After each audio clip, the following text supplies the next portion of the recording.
What's up? Welcome back to my channel, Automatic Works. So,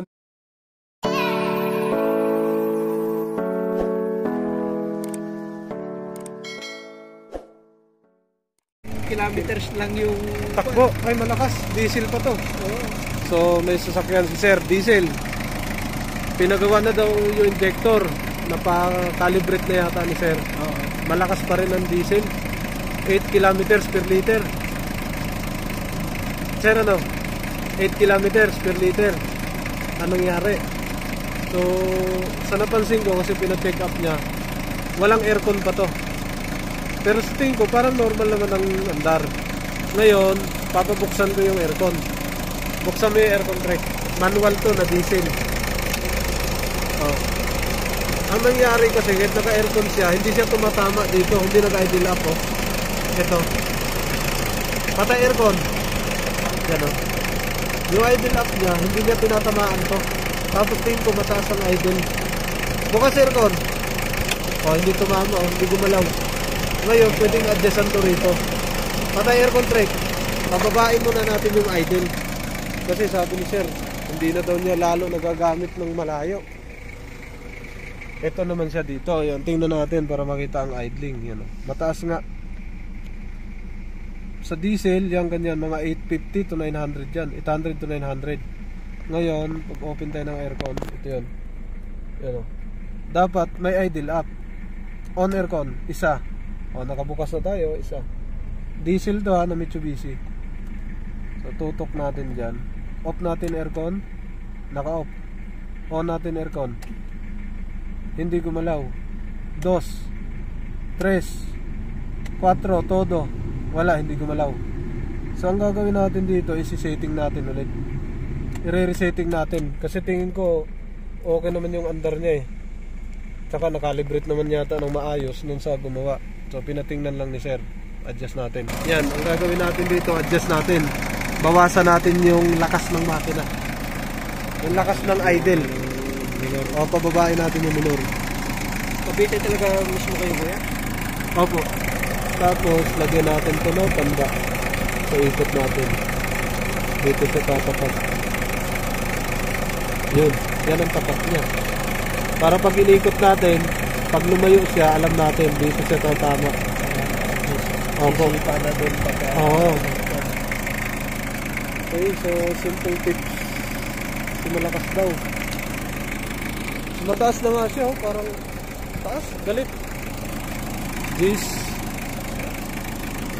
tsaka 8. Bukan natin.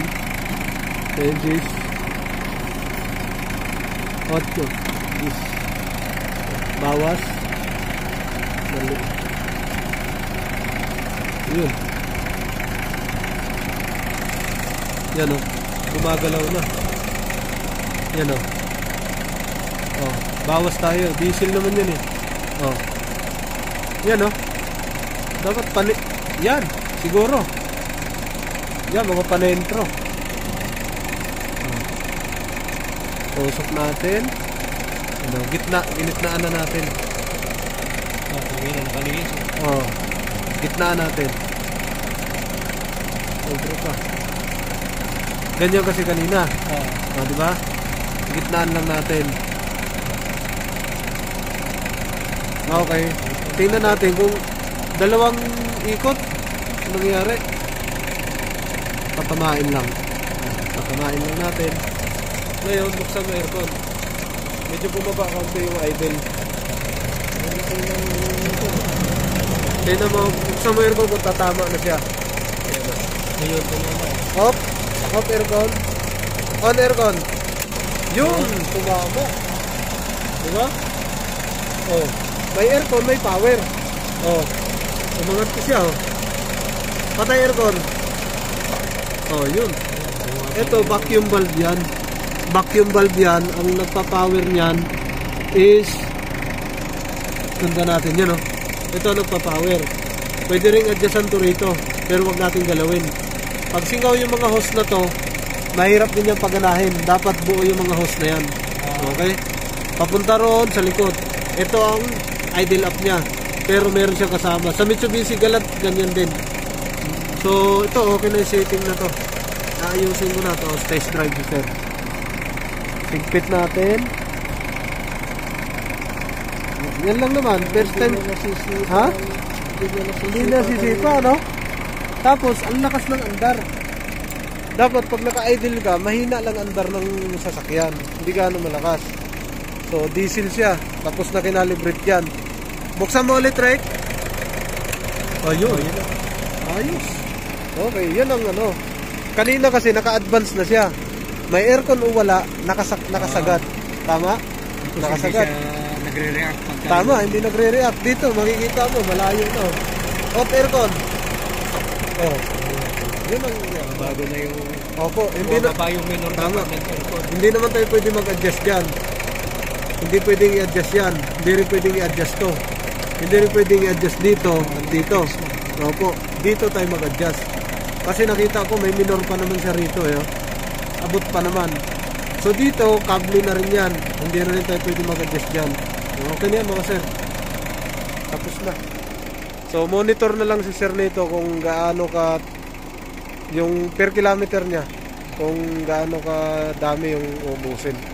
Pero tingin ko nag-success na tayo dyan. Nakita mo naman. Opo, kita mo naman. Ang laki nung tunon niya Opo. Nakalihis dito Sobra. Dito lang sir yung sipa niya, kita mo na. Saka gumagana yung aircon. Idle up. Opo, tingnan natin naman dito. Dito naman sa loob yan. Ayun, bumaba siyang bahagya. Hindi naka-aircon. So, kapiraso. Buksan natin yung aircon. Isa. Yun. Dalawa. So, hindi siya gaano ramdam dito. Doon lang siya kita. Ayun o, tumaas ang konti o. Ayun. Oh. Tinataas mo yung aircon niya, kuya. Lalo siyang nahahatak na gano'n. Hindi. Permis lang yun, sir. Walang galaw. Permis lang yun. Idle up lang yan. So dito hindi gaano ramdam, pero doon kita yung sikat ng ano. Kasi mahirap yung pagka sinobrahan natin, baka lumakas lalo dito. Uno. Yung naka-uno. Off. Pag naka-off, wala to doon. Hindi gagalaw. Tama, Naka-off. Tukod yan pag naka-off. Yan Pag naka-on, on mo nga ulit, Rek. Pag naka-on, nagkakaroon ko ng ano, pag yun. So, ibig sabihin, yun. Up. On. Yun, may ID lock na. Sikat na. Okay na ito mga sir, tapos na ito. Yun, may puwersa na makina mo dyan. May power na kasi nakakasagad na siya. Tama rin yung sabi ng calibrate. Maayos kasi walang tagas. Tapos pagkahirap kasi yan, sir, usok. Kita mo usok. Okay, tapos ito. What's up? Welcome back to my channel, Automatic Works.